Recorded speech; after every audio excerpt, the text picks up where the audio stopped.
جو یہ سانحہ پیش آیا تھا اس پر سب لوگوں نے مذمتی بیان دیا اور کہا کہ یہ لوگ قوم کے غدار ہے، جو قوم کی امانت ہمارے شریعہ پہ ان لوگوں نے شبخو مارا اور اس پر قبضہ کرنا چاہا، وہ یہاں بھی ناکام ہوئے اور اللہ کے یہاں بھی رسوا اور ذلیل ہوں گے انشاءاللہ۔ میرا نام محمد عمران قاسمی،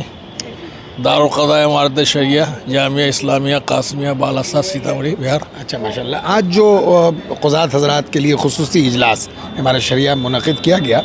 تو پہلے بھی یہ اجلاس ہوتے رہے ہیں، ہر سال کا یہ معمول رہا، کیا انفرادیت رہی اس اجلاس کی؟ اس کی انفرادیت یہ رہی کہ جو چھٹا ایجنڈا تھا اس پر لوگوں نے کھل کر بات کی، اور پھر حضرت امیر شریعت نے جو تفصیلات بیان کی ہیں، یہ سب معرکۃ الآراء اور اہم بات تھی۔ اور یعنی قضات حضرات کے اس خصوصی اجلاس میں وہ حضرت امیر شریعت نے اور بھی کچھ لائے عمل بتایا وقف کے تعلق سے، کیا تھا، کیا تاثر ہے اس پر آپ کا؟ بہت بہتر تھا، اس حساب سے کام کیا جائے گا تو انشاءاللہ کامیابی ملے گی۔ آپ کا نام قیص صاحب، کہاں خدمت انجام دے رہے ہیں؟ محمد ابو صالح قاسمی ندوی، دارالقضاء مدرسہ رشید العلوم، بھنڈاری ڈی، گریڈی میں ہوں اس وقت۔ ماشاءاللہ ماشاءاللہ، آج جو قضات حضرات کے لیے خصوصی اجلاس ہمارے شریعہ میں منعقد کیا گیا، خاص بات رہی اس میں پچھلی بار جو پورنیہ میں اجلاس قضات ہوا تھا اس میں بہت سارے مسائل پر تبادلہ خیال قضات سے ہوا تھا، لیکن اس والے معاملے میں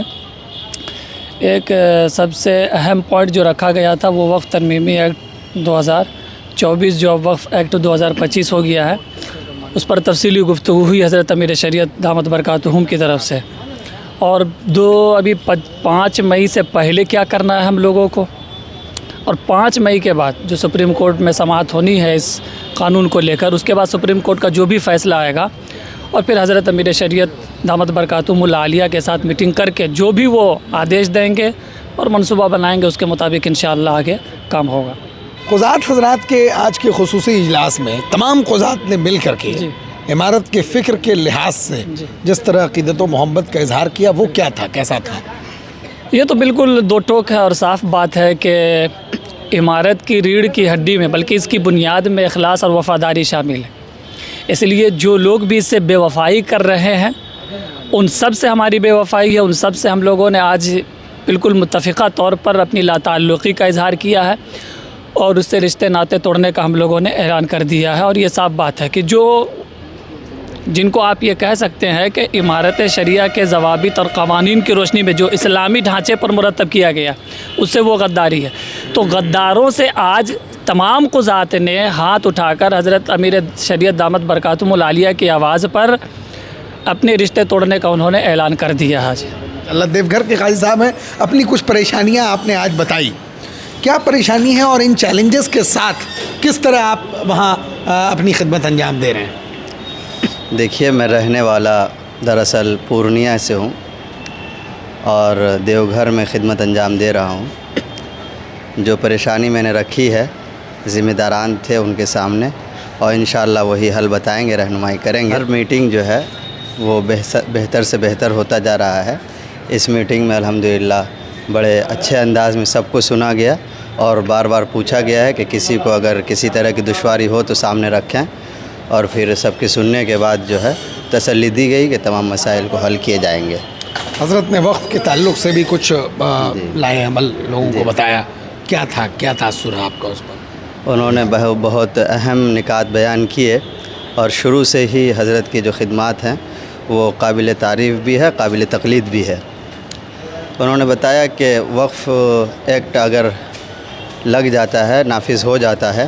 تو اس سے مسلمانوں کے نقصان کے ساتھ ساتھ غیر مسلم بھائیوں کا زیادہ نقصان ہوگا۔ انہوں نے بتایا کہ بہت سارے کنویں ابھی بھی گاؤں دیہات میں ایسے ہیں جو وقف کی جائیدادوں میں ہیں اور جس میں کوئی تقسیم نہیں ہے، ہر کوئی آ کر پانی پی سکتا ہے اور پانی سے استفادہ کر سکتا ہے، بالمقابل دوسرے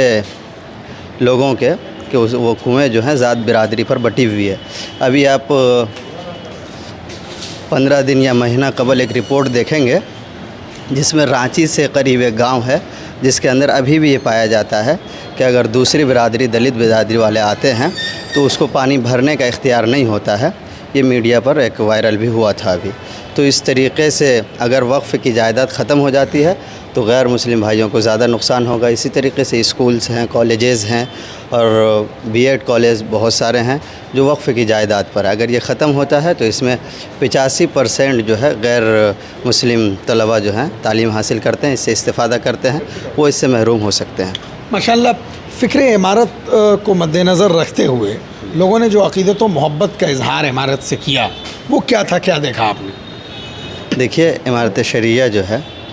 یہ تمام مسلمانوں کے دینی عقائد کا حصہ ہے. وہ اس کی حفاظت اپنی ایمان کی حفاظت سمجھتے ہیں اور ہر کارکن ہر وقت عمارت شریعہ جیسی قربانی مانگے اس کے لیے تیار ہے اور بڑی گہری لگاؤ ہے ہر کارکن کے عمارت شریعہ سے, اور انشاءاللہ جب تک زندگی ہے تب تک رہے گی. چند لوگوں کے یعنی چند قضات حضرات کے تاثرات میں نے آپ کے سامنے لانے کی کوشش کی اس گہما گہمی کے حالات میں, جبکہ پروگرام ختم ہوا اور قضات حضرات بہت سارے نکل گئے جن کو میں پکڑ سکا, جن سے میں نے بات کرنے کی کوشش کی اور مجھ کو کامیابی ملی, ان کے تاثرات آپ کے لیے پیش کیے گئے. کیمرامین محمد شاہد رحمانی کے ساتھ فضل رحمانی, عمارت شریعہ, پھلواری شریف, پٹنہ.